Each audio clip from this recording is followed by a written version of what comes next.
أعوذ بالله من الشيطان الرجيم. بسم الله الرحمن الرحيم. يا أيها الذين آمنوا إذا لقيتم فئة فاثبتوا واذكروا الله كثيرا لعلكم تفلحون. وأطيعوا الله ورسوله ولا تنازعوا فتفشلوا وتذهب ريحكم واصبروا إن الله مع الصابرين. ولا تكونوا كالذين خرجوا من ديارهم بطرا ورئاء الناس ويصدون عن سبيل الله والله بما يعملون محيط. وإذ زين لهم الشيطان أعمالهم وقال لا غالب لكم اليوم من الناس وإني جار لكم فلما تراءت الفئتان نكص على عقبيه وقال إني بريء منكم إني أرى ما لا ترون إني أخاف الله والله شديد العقاب. صدق الله العظيم.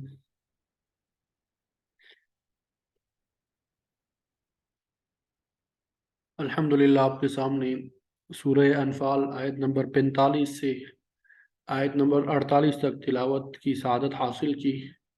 سب سے پہلے اس آیت کا ترجمہ بیان کریں گے اور پھر اس کے بعد مفسرین نے جو تفسیر بیان کی ہے وہ انشاءاللہ آپ کے سامنے ذکر کریں گے۔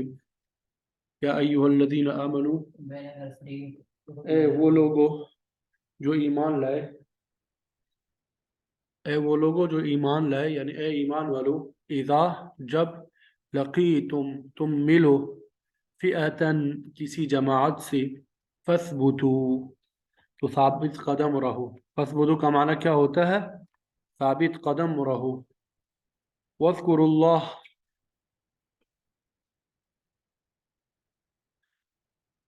اللہ اکبر کبیرہ والحمد للہ کثیرہ۔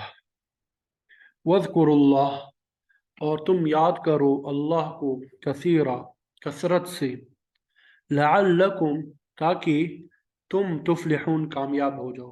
اے اہل ایمان، جب کسی جماعت سے تمہارا آمنا سامنا ہو تو ثابت قدم رہو اور کثرت کے ساتھ اللہ تعالیٰ کا ذکر کرو تاکہ تم کامیاب ہو جاؤ، تاکہ تم کیا ہو جاؤ؟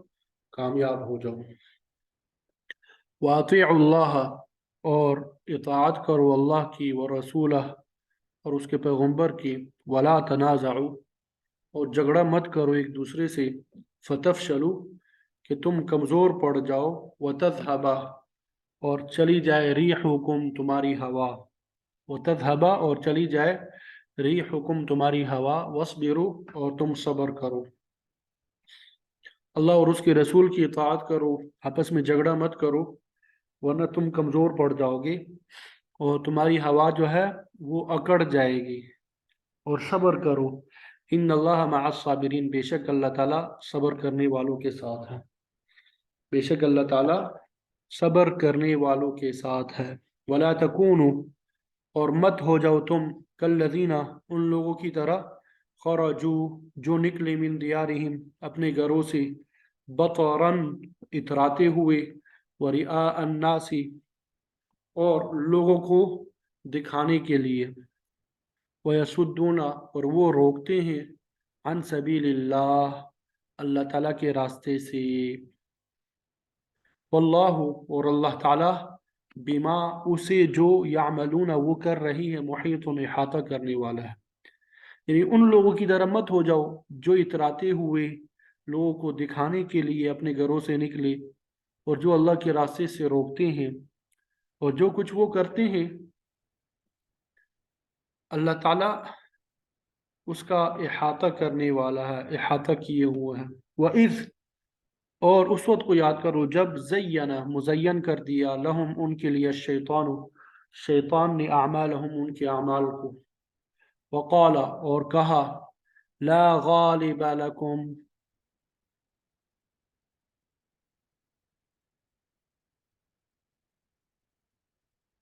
لا غالب لکم نہیں ہے کوئی غالب، لا غالب لکم نہیں ہے کوئی غالب لکم تم پر الیوم آج کے دن من الناس لوگوں میں سے، یعنی آج کے دن تم پر لوگوں میں سے کوئی غالب نہیں آ سکتا۔ وَإِنِّي جَارٌ لَكُمْ، اور بے شک میں ہمسایہ ہوں تمہارا، اور میں بھی تمہارے ساتھ ساتھ ہوں۔ فلما، پھر جب تراءت، ایک دوسرے کو دیکھا، الفی اتانی، دونوں جماعتوں نے، نکصا، الٹا لوٹا، علی عقبیہ، اپنی ایڑیوں پر، وہ اپنی ایڑیوں کے بل لوٹ گیا۔ وقال، اور کہنے لگا، انی بریء منکم، کہ میں تم سے بیزار ہوں۔ انی بریء، بے شک میں بری ہوں، بیزار ہوں، منکم تم سے، انی ارا، بے شک میں دیکھ رہا ہوں، ما وہ جو لا ترون تم نہیں دیکھ رہے، انی بے شک میں اخاف اللہ ڈرتا ہوں اللہ سے، انی اخاف اللہ بے شک میں اللہ سے ڈرتا ہوں۔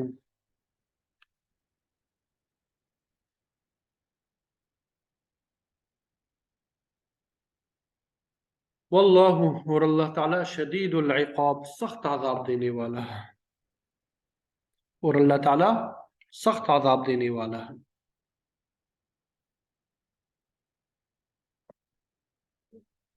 اور جب شیطان نے ان کے لیے ان کے اعمال کو مزین کر دکھایا اور کہنے لگا کہ آج تم پر لوگوں میں سے کوئی بھی غالب نہیں آ سکتا، میں بھی تمہارے ساتھ ہوں، اور جب دونوں گروہوں نے آمنے سامنے ہوئے وہ دونوں، تو وہ اپنی ایڑیوں کے بل لوٹ گیا اور کہنے لگا، میں تم سے بری ہوں، میں وہ دیکھ رہا ہوں جو تم نہیں دیکھ سکتے، میں تو اللہ سے ڈرتا ہوں، اور اللہ تعالیٰ کا عذاب انتہائی سخت ہے، اور اللہ تعالیٰ کا عذاب کیا ہے؟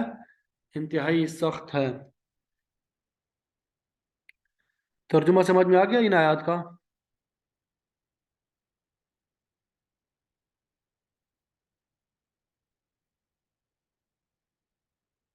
جی ذرا مجھے بتا دیں، ترجمہ سمجھ میں آ گیا انشاءاللہ؟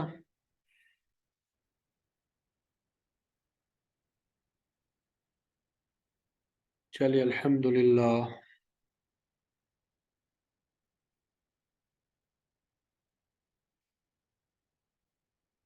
اب مفسرین نے جو تفسیر بیان کی ہے وہ انشاءاللہ آپ کے سامنے ذکر کر دیں گے۔ اللہ اکبر کبیرہ والحمد للہ کثیرہ، اگر پھر وقت بچ گیا تو انشاءاللہ پھر آگے بھی پڑھ لیں گے۔ اللہ اکبر کبیرہ۔ تو سورت کے آغاز ہی سے اسلام کے قانون صلح اور جنگ کو ہم پڑھ رہے ہیں، 5 اصول ہم پڑھ چکے ہیں ابتدائی آیات میں۔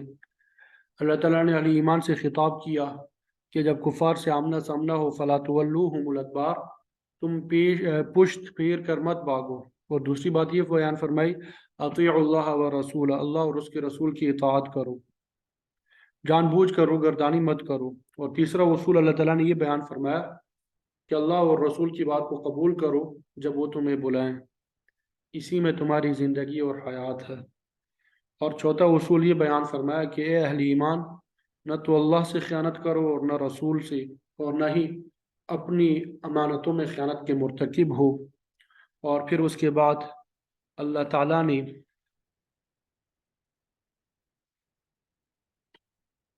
5واں اصول یہ فرمایا کہ اے ایمان والو، تقوی اختیار کرو، اگر ایسا کرو گے تو تمہارے سامنے ہر وقت فیصلہ کن بات رہے گی۔ اور اس کے تحت آگے بہت سی باتیں بیان ہوئی۔ تو آج کے سبق میں چھٹا اصول ثابت قدمی کا بیان فرما رہے ہیں، اور اس کے تحت مزید 7 باتیں بیان کیے جائیں گے جن پہ عمل کرنے سے انسان کامیاب ہو جاتا ہے۔ تو کچھ باتیں جو ہے وہ ابھی آپ کے سامنے ذکر کریں گے۔ ان میں سے، یا ایھا الذین آمنوا اذا لقیتم فئۃ فاثبتوا، یا ایھا الذین آمنوا اذا لقیتم فئۃ فاثبتوا، کہ اے ایمان والو، جب تمہاری دشمن گروہ کے ساتھ ٹکر ہو تو ثابت قدم رہو۔ جب بھی کافروں یا مشرکوں سے آمنا سامنا ہو تو سب سے پہلی بات یہ ہے کہ ثابت قدم رہو، ڈیلے نہ پڑو، سستی نہ دکھاؤ، بلکہ جرت اور بہادری سے دشمن کا مقابلہ کرو، اس کے نتیجے میں تمہیں کامیابی نصیب ہوگی۔ آپ صلی اللہ علیہ وسلم کا فرمان ہے، لوگوں، عام حالات میں صلی اللہ العافیہ، ہر وقت اللہ تعالیٰ سے عافیت اور سلامتی مانگتے رہو کہ اس سے بڑی کوئی نعمت نہیں جو کسی کو نصیب ہو. لہذا اپنی ایمان، مال، جان اور اولاد کی سلامتی طلب کیا کرو. اللہ تعالیٰ سے آزمائش کی خواہش نہ کرو. البتہ لقیتم العدو، جب دشمن سے ٹکر ہو جائے، وَاعْلَمُوا أَنَّ الْجَنَّةَ تَحْتَ ظِلَالِ السُّيُوفِ، تو پھر جان لو کہ جنت تلواروں کے سائے کے نیچے ہیں.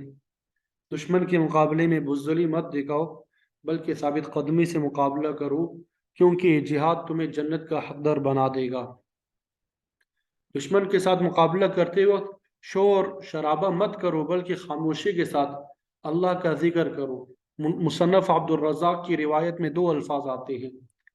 ایک یہ کہ دشمن کے ساتھ ٹکر کی خواہش نہ کرو بلکہ سلامتی مانگو، اور اگر آمنا سامنا ہو جائے تو پھر ثابت قدم رہو. اسی طرح طبرانی کی روایت ہے کہ اللہ تعالیٰ 3 مواقع پہ خاموشی کو پسند کرتا ہے. پہلا وہ موقع ہے جب قرآن مجید کی تلاوت ہو رہی ہو تو خاموشی اختیار کرو. مسند احمد کی روایت میں بھی آتا ہے لا یجہر بعضکم علی بعض، ایک دوسرے کے سامنے قرآن مجید بلند آواز سے مت پڑھو. ایک تو تلاوت کے وقت خاموشی اختیار کرو. نمبر 2 عند الزحف، لڑائی کے وقت بھی خاموش رہو. اور تیسرا جنازے کے موقع پہ خاموشی سے چلو، شور شرابہ نہ کرو. اگر ذکر بھی کرو تو پست آواز سے ہونا چاہیے. نعرے لگانا پسندیدہ فعل نہیں ہے. شور شرابہ کرنا دوسرے لوگوں کا کام ہے، ہمارا یہ طریقہ اور دستور نہیں ہے. تو پہلا اصول ثابت قدمی کا بیان فرمایا کہ دشمن کے مقابلے میں ڈٹے رہو. موت آ گئی تو جنت حاصل ہو جائے گی اور اللہ تعالیٰ بلند درجات عطا فرمائیں گے. سب سے پہلے اصول میں یہ بتایا گیا تھا اگر دشمن تم سے دگنی تعداد میں ہو تب بھی مقابلے سے مت گھبراؤ اور نہ پشت پھیر کر بھاگو. ایسی حالت میں بھاگنے والا سخت گنہگار ہوگا اور جہنم میں جائے گا. وہاں پر اللہ تعالیٰ نے اہل ایمان کو تسلی دی کہ مقابلے میں کمزوری مت دکھاؤ. اللہ تعالیٰ ہر چیز پر قادر ہے. وہ تمہاری تھوڑی جماعت کو بڑی جماعت پر غالب کر سکتا ہے. لہذا دل جمعی کے ساتھ دشمن کا مقابلہ کرو اور اللہ پر مکمل بھروسہ رکھو. دوسری بات یہ بیان فرمائی، پہلی بات تو یہ تھی ثابت قدم رہو، اور دوسری وَاذْكُرُوا اللَّهَ كَثِيرًا، اللہ کا کثرت سے ذکر کرو. لَعَلَّكُمْ تُفْلِحُونَ، تاکہ تم فلاح پا جاؤ، کامیاب ہو جاؤ. اللہ کی یاد جس قدر خلوص کے ساتھ ہوگی دل اسی قدر مضبوط ہوگا. پھر یہ ہے کہ ظاہری جسم کی مضبوطی دل کی مضبوطی پر موقوف ہے. دل مضبوط ہے تو جسم مضبوط ہے. اطمینان قلب کا نسخہ سورہ رعد میں یہی بیان فرمایا الذین آمنوا وتطمئن قلوبهم بذکر اللہ، الا بذکر اللہ تطمئن القلوب، کہ اہل ایمان کے دل ذکر الہی سے ہی چین اور سکون پکڑتے ہیں. حدیث قدسی میں آتا ہے کہ اللہ تعالیٰ کا فرمان ہے میرا کامل بندہ وہ ہے جو مجھے اس وقت بھی یاد کرتا ہے جب وہ اپنے دشمن کے ساتھ ٹکر لے رہا ہوتا ہے.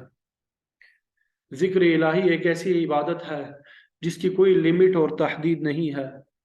نماز، روزہ، حج، زکوٰۃ یہ محدود ہے، لیکن ذکر کے لیے کوئی تحدید نہیں ہے. اس کے متعلق یہی حکم ہے کہ کثرت سے اللہ کو یاد کرو. ذکر کی عام صورت لسانی یعنی زبانی ذکر ہے. انسان تلاوت کرتا ہے، تسبیح، تحمید یا استغفار کرتا ہے، درود شریف پڑھتا ہے، یہ سب زبانی ذکر ہے. تو ہم ذکر بھی اللہ تعالیٰ کے مقرر کیے ہوئے قواعد کے مطابق ہی ہونا چاہیے. عام قانون یہ ہے خیر الذکر الخفی و خیر الرزق ما یکفی، بہترین وہ ذکر ہے جو آہستہ ہو اور بہترین رزق وہ ہے جو کفایت کر جائے. اگر رزق زیادہ ہو مگر غفلت میں ڈالتا ہو تو وہ بہتر نہیں ہے. تو بہرحال یہ دو باتیں ہو گئی، ایک ثابت قدمی اور دوسری اللہ کا ذکر. تیسری اور چوتھی چیز جو بیان کی وَاطِيعُوا اللَّهَ وَرَسُولَهُ، اللہ کی فرما برداری کرو، اس کے رسول کی بھی. اس کا پہلے بھی ذکر ہو چکا ہے. اب پھر تاکید کی جا رہی کہ اللہ اور اس کے رسول کی اطاعت ہر حال میں ہونی چاہیے۔ اللہ تعالیٰ کی اللہ تعالیٰ اور اس کے رسول کی ارشادات، فرامین اور احکام ہر اہل ایمان کے لیے قابل اتباع ہے۔ سورہ حشر میں ہے ما آتاکم الرسول فخذوہ وما نہاکم عنہ فانتہوا، جو بات اللہ کا رسول کہتے اس پہ عمل کرو، اور جس چیز سے منع کرے اس سے رک جاؤ۔ سورہ نور میں ہے وَإِن تُطِيعُوهُ تَهْتَدُوا وَمَا عَلَى الرَّسُولِ إِلَّا الْبَلَاغُ الْمُبِينُ، اگر اللہ کے رسول کی اطاعت کرو گے تو ہدایت پا جاؤ گے، اور رسول کے ذمے تو احکام الہی کو پہنچا دینا ہے۔ تو یہاں پر اللہ اور رسول کی اطاعت کا ذکر ہے، اور سورہ نساء میں اولی الامر منکم بھی آیا ہے، یعنی اللہ اور اس کے رسول کے بعد حاکم وقت یا امیر لشکر کی اطاعت بھی کرو۔ البتہ امیر کی اطاعت اللہ اور رسول کی اطاعت کے تابع ہے۔ اگر امیر معروف بات کا حکم دے گا تو اس کی اطاعت ہوگی، ورنہ نہیں۔ غلط بات کا حکم دے، فرمایا فلا سمع ولا طاعہ، نہ اس کی بات سنی جائے گی نہ مانی جائے گی۔ جائز کام میں ہر حالت میں فرما برداری ہوگی، خواہ کتنی ہی ناخوشگوار کیوں نہ ہو۔ اگر اطاعت ہوگی تو تنظیم بھی ہوگا، ڈسپلن بھی ہوگا۔ جنگ میں کامیابی حاصل کرنے کے لیے ڈسپلن جو ہے یہ بہت بڑا اصول ہے، تنظیم بہت بڑا اصول ہے، اور تنظیم اللہ، رسول اور امیر کی اطاعت سے پیدا ہوتی ہے۔ اور پانچوں اصول ہی بیان فرمایا آج کے سبق میں، ولا تنازعوا، آپس میں جھگڑا مت کرو، تنازع نہ کرو، اتفاق اور اتحاد قائم کرو، کیونکہ اتحاد کامیابی کا ذریعہ ہے۔ البتہ اتفاق اور اتحاد انہی اصولوں پر ہوگا جو پہلے بیان ہو چکے ہیں۔ کسی غلط بات پر اتحاد کا کچھ مطلب نہیں۔ کفار کے ساتھ اتحاد کیسے ہو سکتا ہے؟ وہاں تو معاملہ بالکل صاف ہے، لا اعبد ما تعبدون، میں ان کی عبادت نہیں کر سکتا جن کی تم کرتے ہو۔ ان کا تو نقطۂ نگاہ ہی الگ ہے، نقطۂ نظر الگ ہے۔ اور آپس کے تنازع کے متعلق قرآن مجید میں یہ اصول بھی موجود ہے، فَإِن تَنَازَعْتُمْ فِي شَيْءٍ فَرُدُّوهُ إِلَى اللَّهِ وَالرَّسُولِ، ایسے جھگڑے کو اللہ اور اس کے رسول کی طرف لوٹا دو، اور ان کے فیصلے کے سامنے سر تسلیم خم کرو، اور باہمی جھگڑے کو ختم کر دو۔ فرمایا اگر جھگڑا کرو گے کیا نقصان ہوگا؟ فَتَفْشَلُوا، تو بزدل بن جاؤ گے، کمزور ہو جاؤ گے، وَتَذْهَبَ رِيحُكُمْ، تمہاری ہوا اکھڑ جائے گی۔ تو اس میں یہ اشارہ ہے کہ تمہاری سلطنت ختم ہو جائے گی، یعنی تذهب دولتکم، حکومت چلی جائے گی، اور تم اغیار سے مغلوب ہو جاؤ گے۔ تاریخ شاہد ہے کہ اسلامی سلطنتیں صرف آپس کے جھگڑے کی وجہ سے ضائع ہوئی۔ جتنی بھی اسلامی سلطنتیں جو ہیں، آپ ذرا اٹھا کے دیکھ لیں، مسلمانوں نے آپس میں لڑنا شروع کر دیا، تو اس وجہ سے پھر وہ کمزور ہو گئے، اور پھر غیر مسلموں کے غلام بن کے رہ گئے۔ اب چھٹی بات یہ ارشاد فرمائی وَاصْبِرُوا، صبر کا دامن جو ہے وہ تھام لو۔ جہاد بڑا مشکل کام ہے، یہ سفر تمام سفروں سے مشکل ہے، کیونکہ اس سفر میں مال جان کی بازی لگانا پڑتی ہے۔ جہاد کا مقصد صبر کے ذریعے ہی حاصل کیا جا سکتا ہے۔ صبر ہمارے دین اور ملت ابراہیمیہ کا اہم اصول ہے۔ اللہ کا ذکر، اس کی وحدانیت کو ماننا، تعلق باللہ کا قیام، نماز کی ادائیگی، شعائر اللہ کی تعظیم اور صبر، یہ ہماری ملت کے اہم ترین اصول ہیں۔ عبادت اور ریاضت، مشکلات میں صبر کرنا، تکالیف کو برداشت کرنا، یہ بہت بڑا اصول ہے۔ امام ابن کثیر رحمۃ اللہ علیہ فرماتے ہیں کہ آپ صلی اللہ علیہ وسلم کے صحابہ میں یہ تمام صفات پائی جاتی تھی۔ آپ صلی اللہ علیہ وسلم کی بعثت سے لے کر 50 سال تک مسلمان آدھی دنیا پہ چھا چکے تھے، حتیٰ کہ مسلمانوں سے ٹکر لینے والی کوئی طاقت باقی نہیں رہ گئی تھی۔ تو یہ صبر اور دیگر اہم اصولوں کا نتیجہ تھا۔ تو اگر صبر کرو گے تو یاد رکھو ان اللہ مع الصابرین، اللہ تعالیٰ صبر کرنے والوں کے ساتھ ہے۔ اللہ تعالیٰ کی تائید اور نصرت ہمیشہ صابرین کے ساتھ ہوتی ہے۔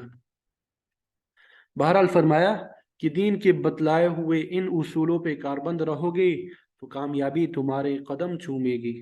اگر آپس کے جھگڑے تنازع کا شکار بن گئے تو نتیجہ ناکامی کی صورت میں نکلے گا۔ تو یہ 6 اصول جو ہے وہ بیان کیے۔ پھر آگے اس کے بعد اگلا اصول جو ہے وہ بیان کیا، وَلَا تَكُونُوا كَالَّذِينَ خَرَجُوا مِن دِيَارِهِمْ وَلَا تَكُونُوا كَالَّذِينَ خَرَجُوا مِن دِيَارِهِمْ، تم ان لوگوں کی طرح مت ہو جانا جو نکلے تھے اپنے گھروں سے بطرا ورئاء الناس، اکھڑتے ہوئے لوگوں کو دکھانے کے لیے۔ فرمایا اے اہل ایمان، تم میں غرور، تکبر اور ریاکاری کی بجائے اخلاص اور عاجزی پائی جانی چاہیے۔ یہ مشرکین مکہ کا ذکر ہو رہا ہے کہ جب وہ بدر کے لیے نکلے تھے تو نہایت غرور اور تکبر کے ساتھ اپنی طاقت پر اتراتے ہوئے وہ لوگوں کو اپنی شان اور شوکت دکھا رہے تھے کہ ہم جلدی ہی مٹھی بھر مسلمانوں کو کچل کر رکھ دیں گے اور دنیا پر اپنی طاقت کا سکہ جما دیں گے۔ ابو جہل کے لشکر کے ساتھ باجے بج رہے تھے، گانے والی عورتیں ہمراہ تھی۔ ان کا پروگرام یہ تھا کہ ہم بدر کے چشمے پر پہنچ کر خوشی کی مجلسیں منعقد کریں گے، شرابیں پئیں گے، اونٹ ذبح کر کے کھائیں گے اور اس طرح داد و عیش دیں گے۔ تو اللہ تعالیٰ نے فرمایا تم ان کی مشابہت اختیار نہ کرنا، بلکہ عجز اور انکساری کا اظہار کرتے ہوئے اللہ تعالیٰ سے مدد کی درخواست کرنا، اور جو بھی کام کرو خلوص نیت سے کرنا، نہ اس میں اکڑ ہو نہ دکھاوا ہو۔ یہ دونوں چیزیں اللہ تعالیٰ کو سخت ناپسند ہے۔ کفار بڑی شان و شوکت کے ساتھ بڑے بڑے منصوبوں کے ساتھ میدان بدر میں پہنچے تھے، لیکن جب دونوں لشکروں کا آمنا سامنا ہوا تو نقشہ ہی بدل گیا۔ کفار کی تمام حسرتیں ان کے دلوں میں ہی دم توڑ گئی۔ انہیں عیش و نشاط کی محفل جمانے کی بجائے موت کا پیالہ پینا پڑا، اور خوشی کے گیت گانے کی بجائے نوحہ اور ماتم کی مجلسیں جو ہے برپا کرنی پڑی۔ بڑے بڑے ان کے سردار مارے گئے۔ یہ چند جو مسلمان تھے نہ صرف کفار پہ غالب آ گئے بلکہ بہت سا مال غنیمت بھی ہاتھ آیا۔ اللہ تعالیٰ نے ایسی کامیابی عطا کی جو ہمیشہ کے لیے یاد رکھی جائے گی۔ بہرحال اللہ تعالیٰ نے فرمایا کہ اے مسلمانوں، کافروں کی طرح اکھڑ اور ریاکاری کا اظہار نہ کرنا، بلکہ خلوص اور عاجزی کو اختیار کرنا، اسی میں تمہاری بہتری ہے۔ آپ صلی اللہ علیہ وسلم نے اس موقع پر یہ دعا بھی سکھائی، اللہم منزل الکتاب ومجری السحاب وحازم الاحزاب اہزمہم، اے کتاب کو اتارنے والے، بادلوں کو چلانے والے، کافروں کو شکست دینے والے، ہمیں ان کے مقابلے میں فتح نصیب فرما، کیونکہ ہم تیری کتاب کے پروگرام کو نافذ کرنا چاہتے ہیں، تیرے دین کو دنیا میں پھیلانا چاہتے ہیں۔ تو اللہ تعالیٰ نے اہل ایمان کو فرمایا کہ تم ان لوگوں کی طرح مت بن جانا جو غرور کے ساتھ لوگوں کو دکھاوے کے لیے اپنے گھروں سے نکلے تھے۔ اللہ تعالیٰ نے فرمایا تم ان لوگوں کی طرح بھی مت ہو جانا وَيَصُدُّونَ عَن سَبِيلِ اللَّهِ، جو اللہ کے راستے سے روکتے ہیں، یعنی لوگوں کو اسلام میں داخل نہیں ہونے دیتے۔ ابو جہل اور دیگر اکابر مشرکین کا یہی مشن تھا، وہ چاہتے تھے کہ لوگ توحید کو نہ مانیں۔ اللہ کے راستے سے روکنے کا یہ مطلب ہے کہ لوگ توحید کو نہ مانیں، اللہ تعالیٰ کی عبادت نہ کریں۔ واللہ بما یعملون محیط، اور جو کچھ وہ کرتے ہیں اللہ تعالیٰ ہر چیز کا احاطہ کیے ہوئے ہیں۔ اللہ تعالیٰ ہر چیز کا احاطہ کیے ہوئے ہیں، احاطہ کرنے والا ہے۔ اللہ تعالیٰ نے ان کے تکبر، غرور اور اکڑ کو توڑ کے رکھ دیا، وہ ذلیل اور خوار ہو کے رہ گئے، ناکامی اور تباہی ان کا مقدر بن گئی۔ جو لوگ بچ گئے ان کی اکثریت آگے چل کر انہوں نے اسلام قبول کیا، اور اس طرح کفر کا مکمل خاتمہ ہو گیا۔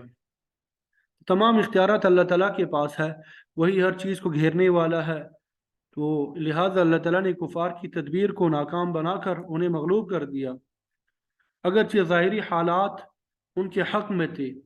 اور فرمایا اس بات کو دھیان میں لاؤ وَإِذْ زَيَّنَ لَهُمُ الشَّيْطَانُ أَعْمَالَهُمْ، جب شیطان نے کفار کے اعمال کو ان کے لیے خوشنما بنا دیا۔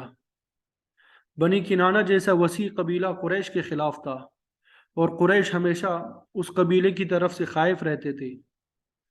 جنگ بدر کے موقع پر قریش کو خطرہ پیدا ہو گیا کہ بنی کنانہ کے مسلمانوں کے ساتھ مل کر ہمیں نقصان نہ پہنچائے۔ ان کی اس خدشے کو دور کرنے کے لیے شیطان بنی کنانہ کے سردار سراقہ بن مالک کی شکل میں ابو جہل کے پاس آیا، اس کو حوصلہ دیا کہ وہ قریش کی مخالفت نہیں کریں گے، لہذا وہ ان کی طرف سے بے فکر رہے۔ یہی نہیں بلکہ ان کی بوقت ضرورت مدد کا وعدہ بھی کیا۔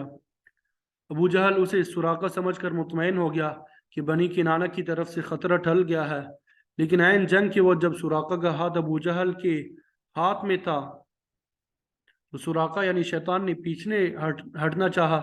ابو جہل نے کہا کیا بات ہے، کیوں بھاگتے ہو؟ شیطان کہنے لگا میں کچھ دیکھ رہا ہوں تم نہیں دیکھ سکتے، مجھے اپنی جان کا خطرہ پیدا ہو گیا کہ کہیں ہلاک ہی نہ کر دیا جاؤں۔ اصل میں شیطان حضرت جبرائیل اور میکائیل علیہ السلام کو مسلمانوں کی حمایت میں دیکھ رہا تھا، لہذا اس نے وہاں سے بھاگنے کی کوشش کی، چنانچہ وہ کفار کے دلوں میں وسوسہ اندازی چھوڑ کر میدان جنگ سے پیچھے ہٹ گیا۔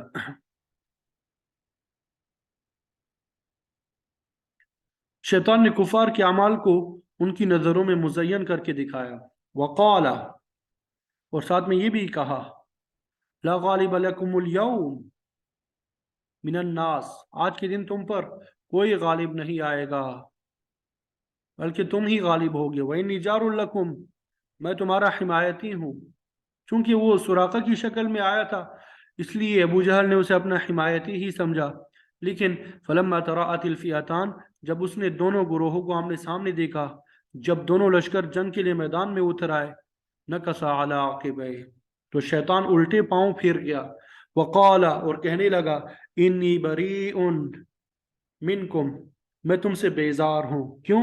انی ارا ما لا ترون، میں وہ کچھ دیکھ رہا ہوں جو تم نہیں دیکھتے، انی اخاف اللہ، میں اللہ سے ڈرتا ہوں۔ مفسرین فرماتے ہیں کہ شیطان اللہ سے نہیں ڈر رہا تھا، یہ اس کا صرف جھوٹ ہے، اگر اسے اللہ کا ڈر ہوتا تو وہ فوراً تائب ہو جاتا، لیکن ایسا نہیں ہے، کیونکہ وہ جانتا تھا کہ اسے قیامت تک مہلت ملی ہوئی ہے، البتہ اسے خوف یہ تھا کہ کہیں قیامت ہی برپا نہ ہو جائے اور وہ ہلاک ہو جائے۔ دوسری بات یہ بھی ہو سکتی ہے کہ شیطان نے اپنے خوف کے متعلق جھوٹ بولا ہو، کیونکہ جھوٹ بولنا اس کا کام ہے، وہ ہمیشہ انسانوں کو دھوکہ دیتا ہے۔ سورہ نساء میں موجود ہے، یعدہم ویمنیہم وما یعدہم الشیطان الا غرورا، شیطان لوگوں کو وعدے دلاتا ہے، امیدیں دلاتا ہے، اور شیطان جو کچھ وعدے دیتا ہے وہ دھوکہ ہی دھوکہ ہے۔ سورہ حشر میں ہے کمثل الشیطان اذ قال للانسان اکفر، جیسا کہ شیطان انسان کو کفر پہ آمادہ کرتا ہے، فلما کفر، پھر جب وہ کفر کرنے لگتا ہے، قال انی بریء منک، تو شیطان کہتا ہے میں تم سے بیزار ہوں، انی اخاف اللہ رب العالمین، مجھے تو اللہ تعالیٰ کا خوف آ رہا ہے۔ سورہ ابراہیم میں اس طرح ہے کہ جب قیامت کے دن شیطان کے پیروکار اسے گھیر لیں گے تو وہ کہے گا ان اللہ وعدکم وعد الحق، اللہ تعالیٰ نے تم سے سچا وعدہ کیا تھا، وَوَعَدْتُكُمْ فَأَخْلَفْتُكُمْ، اور میں تمہیں جھوٹے وعدے دلاتا رہا، میں تم پر غلبہ تو نہیں رکھتا تھا، صرف برائی کی طرف دعوت دیتا تھا، تم نے انبیاء کی دعوت کو قبول نہ کیا، میری دعوت کو مان کر کفر اور شرک اور معصیت میں مبتلا ہو گئے۔ فَلَا تَلُومُونِي، تم مجھے آج ملامت نہ کرو، وَلُومُوا أَنفُسَكُمْ، اپنے آپ کو ملامت کرو کہ تم نے اللہ کے سچے وعدے کو چھوڑ کر میرے جھوٹے وعدے پہ اعتبار کیا، لہذا اب اللہ تعالیٰ کے عذاب کا مزہ چکھو۔ اللہ تعالیٰ نے فرمایا واللہ شدید العقاب، اللہ تعالیٰ سخت گرفت کرنے والا ہے، اس کی گرفت سے کوئی نہیں بچ سکتا، لہذا آج اپنے اعمال کی سزا بھگتنا ہوگی۔ مفسرین بیان کرتے ہیں کہ شیطان جو ہے سراقہ بن مالک کی شکل میں آ کے کفار کی حوصلہ افزائی کرتا رہا، اس نے دارالندوہ میں آپ صلی اللہ علیہ وسلم کے قتل کے منصوبے کے وقت بھی ایسا ہی کیا تھا کہ کمزور تجویزوں کو رد کرتا رہا، اور جب آپ کے قتل کا منصوبہ پیش ہوا تو اس سے اتفاق کر گیا۔ اس موقع پر بھی اس نے شیخ نجدی کی صورت میں کفار کو دھوکہ دیا تھا، اور جنگ بدر کے موقع پہ سراقہ بن مالک کی صورت میں آ کر پھر دھوکہ دیا، اور ادھر حقیقت تھی کہ اصل سراقہ کو اس بات کا علم تک نہ تھا۔ جنگ ختم ہونے کے بعد جب اس واقعہ کی مشہوری ہوئی اور بات سراقہ بن مالک تک پہنچی تو اس نے صاف کہہ دیا میں تو میدان بدر میں گیا ہی نہیں، اور نہ میں نے ابو جہل سے کوئی بات کی اور نہ اس کے ہاتھ میں ہاتھ دیا ہے۔ اس پر یہ بات واضح ہوئی کہ مقام بدر پر سراقہ نہیں بلکہ شیطان نے کفار کو دھوکہ دیا تھا۔ تو بہرحال اللہ تعالیٰ نے فرمایا کہ شیطان مشرکین کے ساتھ دھوکہ کر رہا تھا، جس نے انہیں ہلاکت کے گڑھے میں اتار دیا اور انہیں شکست فاش سے دوچار ہونا پڑا۔ اللہ تعالیٰ نے فرمایا اے ایمان والو، تم کافروں کی مشابہت اختیار مت کرو، یعنی نہ تو غرور و تکبر کی بات کرو اور نہ ہی کوئی دکھاوے والی بات کرنا۔ اگر ایسا کرو گے تو تم بھی شیطان کے دھوکے میں آ جاؤ گے۔ شیطان کے یہی ہتھیار ہوتے ہیں جو وہ انسانوں پر آزماتا ہے، اور جو اس نے مشرکین مکہ پر بھی آزمائے۔ ابتدا میں وہ جھوٹے وعدے کرتا ہے، لوگوں کو دھوکے میں ڈالتا ہے اور بعد میں بیزاری کا اظہار کر دیتا ہے۔ نتیجہ یہ ہوتا ہے کہ انسان جو ہے گمراہ ہو کر جہنم کے گڑھے میں جا کے گرتا ہے۔ تو بہرحال اللہ تعالیٰ نے ساتواں اصول یہ بیان فرمایا کہ جنگ کے دوران عاجزی اور انکساری اختیار کرو، اللہ تعالیٰ سے نصرت کی دعائیں کرو اور دکھاوا نہ کرو۔ اگر ان باتوں پہ عمل کرو گی تو اللہ تعالیٰ دشمن پہ غلبہ عطا فرمائے گا۔